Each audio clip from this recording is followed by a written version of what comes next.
Hello friends, स्वागत है आपका हमारे यूट्यूब चैनल केन अकेडमी में। आज हम डायरेक्ट इनडायरेक्ट की अगली क्लास को लेकर के आए थे।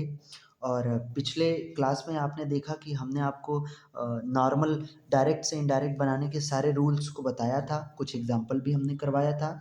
आज हम अगले रूल्स पे चलेंगे और एग्जांपल को भी देखेंगे। तो आइए बिना किसी देरी के शुरू करते हैं हम अपनी क्लास को। आज का हमारा एक रूल होगा जो कि बहुत इम्पोर्टेंट रूल होगा। पहले हम उस रूल को समझेंगे, उस रूल को सीखेंगे, उसके बाद फिर हम जो है एग्ज़ाम्पल को भी पूरा करेंगे। तो आइए सबसे पहले रूल को देखते हैं। जैसा कि मैंने आपको बताया था कि कॉमा इन्वर्टेड कॉमा के लेफ़्ट वाले हिस्से को हम कहते हैं रिपोर्टिंग वर्ब, आरवी के नाम से जाना जाता है, या हम उसे रिपोर्टिंग क्लास भी कहते हैं। और इधर का जो हिस्सा होता है उसको हम रिपोर्टेड स्पीच कहा जाता है, आरएस कहा जाता है। जब आपका रिपोर्टेड स्पीच के हिस्से में कोई ऐसा सेंटेंस लिखा हो जिसमें आपका यूनिवर्सल ट्रुथ हो, यूनिवर्सल ट्रुथ,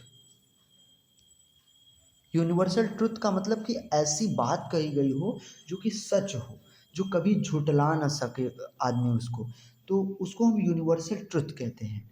या कोई ऐसी बात कही गई हो जो प्रोवर्ब के रूप में हो, कोई मुहावरा बोल दिया गया हो, या कोई ऐसी बात कही गई हो जो कि हिस्टोरिकल फैक्ट हो, मतलब ऐतिहासिक कोई तथ्य के बारे में कहा गया हो, क्योंकि अब हिस्ट्री में जो हो चुका उसको नहीं बदला जा सकता। तो कोई ऐसी अगर बात कही गई हो या कोई हैबिट की बात की गई हो, तब हम क्या करते हैं कि कॉमा इन्वर्टेड कॉमा के जगह दैट तो लिखते हैं, सेड टू का टोल्ड भी लिखते हैं, से टू का टेल भी लिखते हैं, पर इसके सेंटेंस में कोई चेंज नहीं करते। अगर यहाँ पर सेड आ भी जाए तो हम इसके सेंटेंस में कोई चेंज नहीं करते, हम ज्यों का त्यों उस सेंटेंस को लिख देते हैं। जैसे कि आप इन चीज़ों को क्लियर कर पाएंगे जब हम आपको एग्जाम्पल बताएंगे। तो जैसे कि आज हम एक पहला एग्जाम्पल लेते हैं यूनिवर्सल ट्रुथ का। यूनिवर्सल ट्रुथ का जैसे एग्जाम्पल ले लेते हैं कि he said to me, sorry, he said to me, comma inverted comma, the sun rises rises in the east, east. तो he said to me, comma noted comma, the sun rises in the east. उसने कहा कि सूर्य पूरब से उगता है। अब ये जो the sun rises in the east है वो यूनिवर्सल ट्रुथ है। हमेशा सूर्य का उगना ईस्ट से ही होगा, पूरब दिशा से ही होगा। तो ये एक यूनिवर्सल ट्रुथ है, ये सार्वभौमिक सत्य है, इसे कोई झुठला नहीं सकता, कोई इस चीज़ को बदल नहीं सकता। तो ऐसे जब सेंटेंस आते हैं तो हमें बिल्कुल इस तरीके से बनाना है। सेड टू को हमें टोल्ड में बदलना है, और ऑब्जेक्ट है मी लिख देना है। जैसा कि आप जानते हैं कि रिपोर्टिंग वर्ब में या रिपोर्टेड क्लास में जब सेड टू आता है तो टोल्ड में चेंज करते हैं, से टू को टेल में, सेज टू को टेल में। और यहाँ पर सेड टू होता है तो रिपोर्टेड स्पीच वाले हिस्से में टेंस को चेंज किया जाता है, पार्ट ऑफ स्पीच को बदला जाता है, लेकिन यहाँ पर नहीं चेंज कर सकते क्योंकि वाक्य या सेंटेंस यूनिवर्सल ट्रुथ में लिखा हुआ है। तो कॉमा इन्वर्टेड कॉमा की जगह हम दैट का प्रयोग करेंगे और बाकी चीज़ों को बिल्कुल उसी तरीके से लिख दिया जाएगा।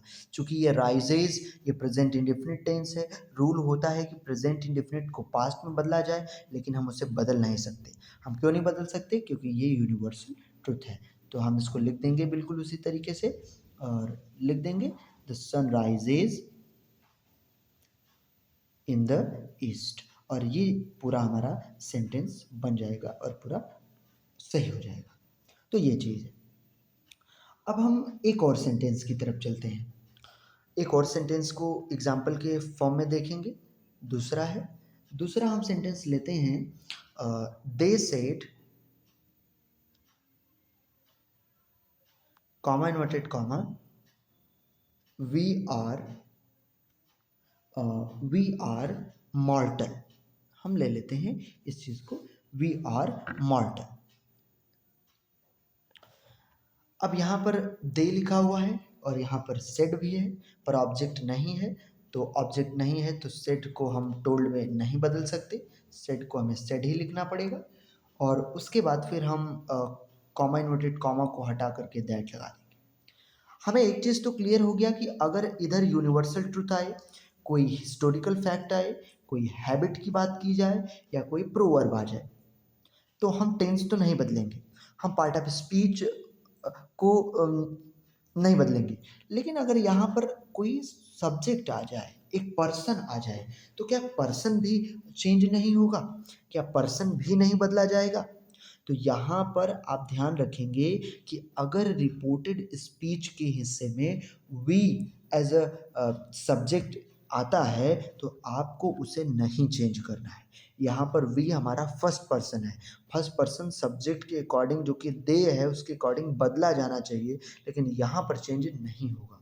तो यहाँ पर वी को हमें वी ही लिखना पड़ेगा और वी आर मॉर्टल, हम इस तरीके से इसको पूरा लिख देंगे और ये हमारा सेंटेंस बिल्कुल सही हो जाएगा। तो ये हमारा यूनिवर्सल ट्रूथ है। आगे कुछ और हम एग्जाम्पल कर लेते हैं, प्रोवर्ब्स का, हिस्टोरिकल फैक्ट का भी कर लेते हैं, कुछ हैबिट के भी एग्जाम्पल कर लेते हैं। आइए हम नेक्स्ट पेज पे चलते हैं। तो अगले पेज पे हम देखेंगे अब चीज़ों को। तीसरा देखेंगे आज हम एग्जाम्पल। तीसरा एग्जाम्पल जैसे है, दे said comma inverted comma we cannot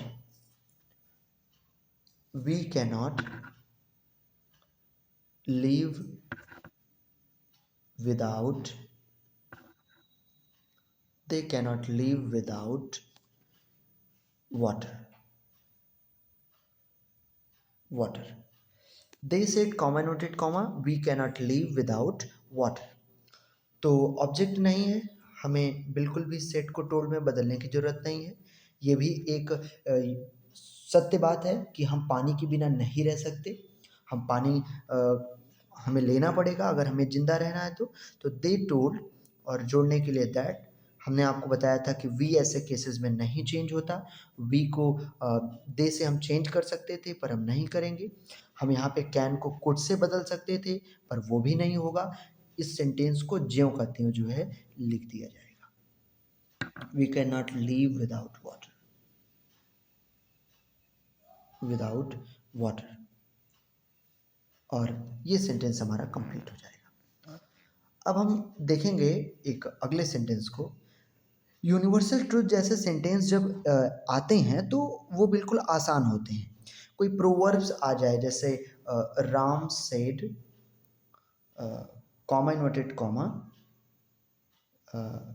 2 and 2 make 4, 2 और 2 4 होते हैं, ऐसे सेंटेंस आ जाए तो आप आसानी से समझ जाएंगे कि ये जो है एक प्रोवर्ब है।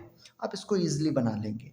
आप सेट को टोल्ड में नहीं बदलेंगे क्योंकि ऑब्जेक्ट नहीं है, बस दैट लगाना है और बाकी चीज़ों को फिर उसी तरीके से लिख देना है। 2 and 2 make 4,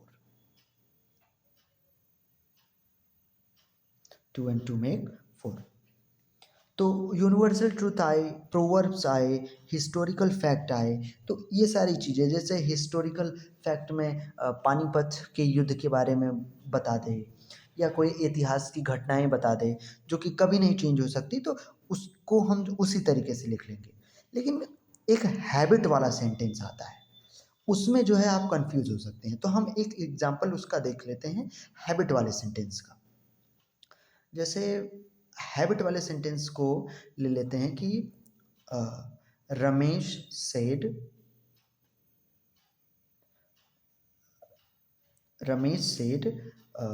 he went, sorry यहाँ पे वेंट आप नहीं करेंगे, आप लिखेंगे he goes for a walk daily. He goes for a walk daily. अब ये जो डेली शब्द आ गया है इस सेंटेंस में, यह दिखा रहा है कि यह रमेश की हैबिट है कि वह रोज टहलने के लिए जाता है। और ये सेंटेंस ऐसा लग रहा है कि प्रेजेंट इंडेफिनिट में है और इसको हम इजीली बना देंगे पास्ट इंडेफिनिट में। गोज़ को हम आराम से पास्ट इंडेफिनिट में कर दें, लेकिन यहीं पर हम कमी कर देते हैं। यहाँ पर इस डेली या एवरी डे जैसे शब्दों को देखना है। अगर वो आते हैं तो कहीं न कहीं वो उस चीज़ के हैबिट को दिखा रहे हैं और हैबिट भी अगर रिपोर्टेड स्पीच में आता है तो हम उसको चेंज नहीं कर सकते हैं। तो इस सेंटेंस को भी लिखा जा सकता है कि Ramesh said that he goes for a walk daily। और इस तरीके से लिख करके इस सेंटेंस को कंप्लीट कर देंगे और ये सही हो जाएगा। तो Ramesh said that he goes for a walk daily. तो आज का हमारा यही रूल्स था। अगले दिन हम अगले रूल्स के साथ मिलेंगे, अगले सेंटेंसेस को पूरा करेंगे और आज के लिए बस इतना ही। Thanks for watching this video.